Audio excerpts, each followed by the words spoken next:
culture, so obviously knew about it, but it's not being taught. And so this is in some fashion the attitude, and I found out that the response was more emotional than based on any kind of information that these people had. There are two more I would like to cite, and it is in church, good Christians, evangelicals, and pastor suggesting, well, why don't you go around and talk to people and this and that, and maybe where I started. I said, well, you know, kind of interesting, you only hear about the Holocaust. Both of them at different times. Growled at me. There are a lot of Holocaust deniers who walked away. They wouldn't even let them finish the sentence. So here it is, as I said, I consider myself to be pushing around, and that's the response I'm getting, which is not very successful. One thing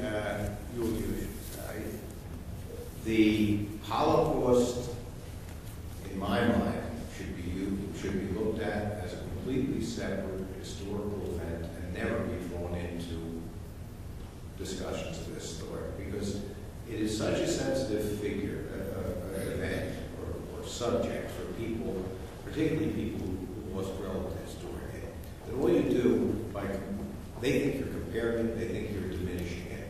It's technically and strategically very bad, because it's like saying at your brother's funeral, you have a friend whose brother died too. You know, so what if your brother died? My brother died, I don't care. You know, there's got to be room in the hearts of man to mourn both brothers, to mourn the victims of the Holocaust and the victims of the Eastern German genocide. They're all victims. They're all people who died without any reason, any logical reason. They weren't combatants. They were not people who lived unequal. They just happened to be killed or died in money, whatever.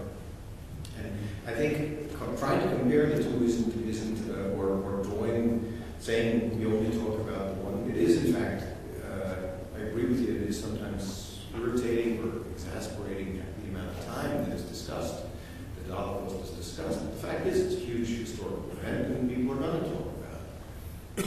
We want to fight for not equal time, or at least some time, for the events that impacted the Eastern Germans and the German Americans and the entire German community worldwide.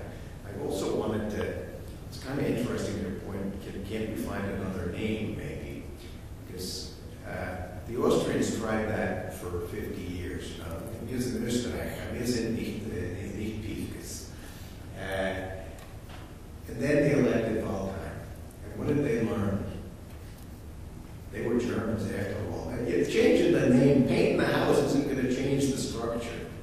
Accept the fact, be glad or not glad of the fact that you're a German, and let the people that have a problem with it get over that problem.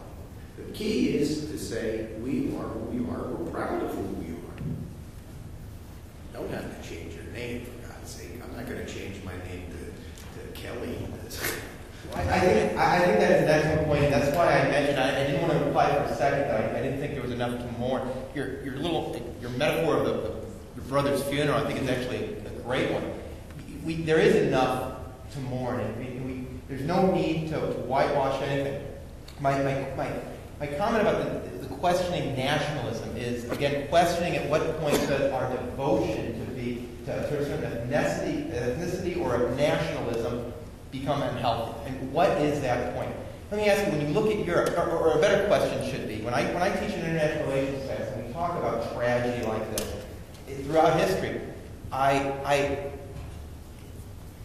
ask, I do it in the context of understanding why nationality, understanding it is so important. Let me ask you, with respect to Europe, or with respect to the world, how can we avoid this happening? I mean, just in general, ethnic cleansing happening. One of the things, and this is why I bring it down to nationalism, is ask yourself, could this happen again in Europe? In the next 50 years, what do you think the odds are that this could happen in Europe? It could happen in the next 50 days. It happened in Yugoslavia where three people speaking the same language. It could happen with the European Union? It could happen, of course it could. No, I don't think it could. I think there's never been a time in which Europe has been more at peace. Now, granted, I'm not saying obviously after what happened with the destruction of Yugoslavia, the disintegration of Yugoslavia. But what does the European do? The European Union emphasizes similarities instead of the differences across nationalities. Germans exist, the French still exist, the Spanish still exist, but under the banner of the European Union, there is more of a continental conscience. May I just interrupt you? Please. I'm extremely sorry, but we had the whole German Empire. And this was one unity for the whole. We had the whole German Empire. And this was, Spain, France, take all of Germany, go to Poland, and have all these Lithuanian, Lithuania. And this was the Balkan. So you can't say, and this was sometimes very household, never, in Mexico. So I don't think that this European country is that united as a united entity. Well, Absolutely not. do you mean to tell me if the European Union had hit its stride in the late 20th century, because it hit its stride in the late 19th century, we would still have had 2 world wars? I think if they had not done it, it was possible. And if you think, how we allies, it was known as they signed the Versailles Conference that there will be another war, because all the reparation was impossible to fulfill. Yeah? So how can you condemn people just to starve? So this was just the uprising of the Second World War. And this is accepted by everybody, it's not only a German country. And I just hope you're right with this. I really think this world as a European community helps a lot. Like we are not politically united. There's some things they are done, and some things are not done. But if you think now, I just hope you're right. But just imagining if Greece now has all these bankrupts, and what will happen then? What happened to Greece then? And it's not only Greece, we have Ireland, we have Spain, Italy, these are next to follow, Lithuania. So this will be a domino, and then we have to find a solution. But I hope you're right that we can manage it, but I'm not sure. Question up there in the middle. I just wanted to embellish upon that last comment where you said within the last 50 years, we think we will, or the next 50 years with the EU. During an economic downturn, the worst thing that can happen is one hand starts pointing to the other and saying, you're the cause, we're going to start cutting you away, Economics will definitely drive politics.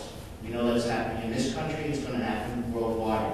If we go into a deep recession and depression, all bets are off on peace. You will see that happen. You're a political science professor. I firmly believe that economics drive politics. Oh, without a doubt. And that's what drove the European Union. Right, and to unite for a common cause. But in the same token, if you have, they're not as unified as the United States, and we're having plenty of problems in this country right now too. But what can happen then, I firmly believe can happen tomorrow, 10 minutes, wherever. All you have to have is the right fanatics getting into power then. And that's all driven and based upon economics. But there wasn't that same interdependency that there is today. And I think that goes a long way. Why don't democracies attack each other? Why aren't there that long history of democracies doing that? That's international relations 101.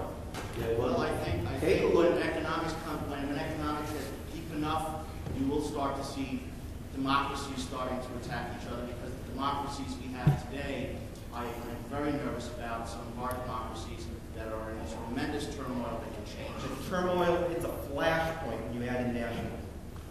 Yes, national, yes, I understand that, but, civil wars have started. That's not national, it is nationalism. But things like that can happen tomorrow anywhere. It's economically based. This world is economically based. We have a common enemy that we're supposedly fighting now in the Middle East or wherever. And I don't want to get into political discussion because this is about the donut shops, but anything can happen at any time. And I think what everybody in this room has to learn about all of this is that